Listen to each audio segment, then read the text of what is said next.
আর এই মুহূর্তে আরো একটি বড় খবর, রাজ্যপাল ভাষণ দিলেন আজকে বাজেট অধিবেশনে। রাজ্যপালের ভাষণ দিয়ে শুরু হলো বাজেট অধিবেশন। রাজ্যপালের বক্তব্যে কেন্দ্রীয় বঞ্চনা, বোসের ভাষণে কেন্দ্রীয় বঞ্চনা। বাজেট অধিবেশনের শুরুর ভাষণে বঞ্চনার উল্লেখ। কি বললেন রাজ্যপাল সিভি আনন্দ বোস?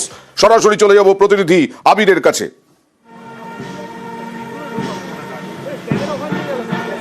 তোমাকে প্রথমে দেখিয়ে রাখি যে রাজ্যপালের ভাষণ শেষ হয়ে গিয়েছে, গভর্নর তিনি বেরিয়ে আসছেন মুখ্যমন্ত্রী এবং বিধানসভার অধ্যক্ষকে সঙ্গে নিয়ে। আজকের বৈঠকের ক্ষেত্রে আজকে যে ভাষণ রেখেছেন সেখানে ভাষণে রাজ্যপাল রাজ্যের আইন শৃঙ্খলার প্রশ্নের যথেষ্ট প্রশংসা করেছেন। দ্বিতীয়ত 100 দিনের কাজ হোক বা আবাস বা বিভিন্ন ক্ষেত্রে কেন্দ্রীয় সরকার অর্থ না দিলেও রাজ্যের তরফ থেকে যে সেই অর্থ যথাযথভাবে দেওয়া হচ্ছে এবং রাজ্য যে কাজ করেছে, মানুষের পাশে দাঁড়িয়েছে, সেই প্রসঙ্গের কথা এদিনকে মনে করিয়ে দেওয়া হয়েছে।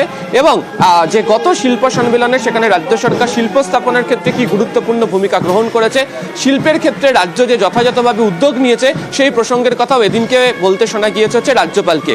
যদিও আজকে রাজ্যপাল যখন বক্তব্য পেশ করছিলেন তখন আইন শৃঙ্খলা ইস্যুতে প্রথমে বিরোধী দলনেতা শুভেন্দু অধিকারী, পরবর্তী সময় অগ্নিমিত্রা পাল তারা বক্তব্য রাখার চেষ্টা করলেও রাজ্যপাল তিনি তার বক্তব্য পড়া থামাননি। প্রথমে বাংলাতে এবং পরে ইংরাজিতে তিনি তার যে বক্তব্য রাজ্য সম্পর্কে তার যে মতামত তিনি সেটা দিনকে পেশ করেছেন। একেবারে রাজ্যপালের শুরুতে ভাষণে বঞ্চনার উল্লেখ। বরাদ্দ ছাড়াই রাজ্যপাল বেরোচ্ছেন এখন বিধানসভা থেকে।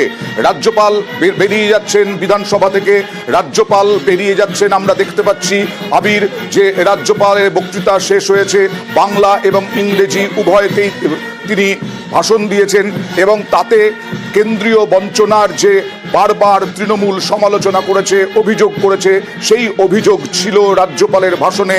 আবাসের টাকা কেন্দ্র না দিলেও রাজ্য যে আবাসের টাকা দিচ্ছে এই উল্লেখও রয়েছে রাজ্যপাল সিভি আনন্দ বোসের বক্তব্যে। আনন্দ বোস এসেছিলেন দুপুর 2টোর কিছু পরে এবং তারপরে তিনি এখন বেরিয়ে গেলেন, তার বক্তব্য পেশ করলেন বিধানসভায় রাজ্যপাল সিভি আনন্দ বোস আইন শৃঙ্খলা নিয়েও প্রশংসা করলেন তার বক্তব্যে, তার ভাষণে। এ রাজ্যের আইন শৃঙ্খলা নিয়ে বিরোধীরা প্রতিবাদ করার চেষ্টা করেছিলেন, কিন্তু রাজ্যপাল সিভি আনন্দ বোস তিনি বক্তৃতা থামাননি। ঢুকে গেছে